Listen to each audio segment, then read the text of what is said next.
అందరికీ నమస్కారము. ఈరోజు ఇంకొక బర్నింగ్ టాపిక్ గురించి చెప్తా. అదేంటంటే మోకాళ్ళ నొప్పులు. I right? ఎందుకు బర్నింగ్ టాపిక్ అని చెప్తున్నా అంటే అన్ని ఏజ్ గ్రూప్స్ కూడా ఈ నవ్వేడేస్ మోకాళ్ళ నొప్పులతో ఇబ్బంది పడుతున్నారు. ఇంతకుముందు ఓల్డ్ ఏజ్ వచ్చినప్పుడు ఎముక అరుగుదల స్టార్ట్ అయ్యి మోకాళ్ళ నొప్పులు వస్తున్నాయంటే అదొక అర్థం ఉంది. కానీ నవ్వేడేస్ ఏమవుతుంది, ఏజ్తో నిమిత్తం లేకుండా యంగ్ యూత్ కూడా మోకాళ్ళ నొప్పుతో ఇబ్బంది పడి సర్జరీస్ వరకు వెళ్ళిపోతున్నారు. రీజన్ ఏంటి? Lack of exercise. ఎక్సర్సైజ్కి మోకాళ్ళ నొప్పులకి సంబంధం ఏంటి? ఎప్పుడైతే మన తొడకండరాలు క్వాడ్రిసెప్స్ స్ట్రాంగ్ ఉంటాయో అప్పుడు మన ఎముక పైన భారం తగ్గుతుంది. మనం నడుస్తున్నప్పుడు, పని చేస్తున్నప్పుడు, ఏ పని చేస్తున్నా కూడా 50% మన తొడకండరాలు మన బరువును మోస్తే 50% మన మోకాలి ఎముక బరువు మోస్తుంది.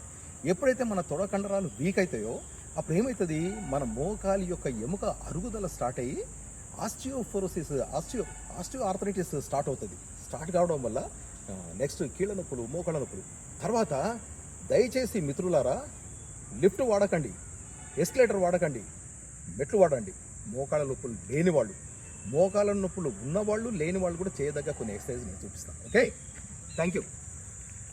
Number 1, 1 2 3 4 5 6 7 8 9 10. Change. 1 2 3 4 5 6 7 8 9 10. Change. 1 2 3 4 5 6 7 8 9 10. Change. Stretch ఇవ్వండి, స్ట్రెచ్ ఇవ్వండి. 2 3 4 5 6 7 8 9 10. Change. Change. Right leg. 1 2 3 4 5 6 7 8 9 10. Change. Left leg up. 1 2 3 4 5 6. Right leg up. 1 2 3 4 5 6. Alternate. 1 2 3 4 5 6. Both legs up. 1 2 3 4 5 6. ముందుకు జరగండి, ముందుకు జరిగి కూర్చోండి.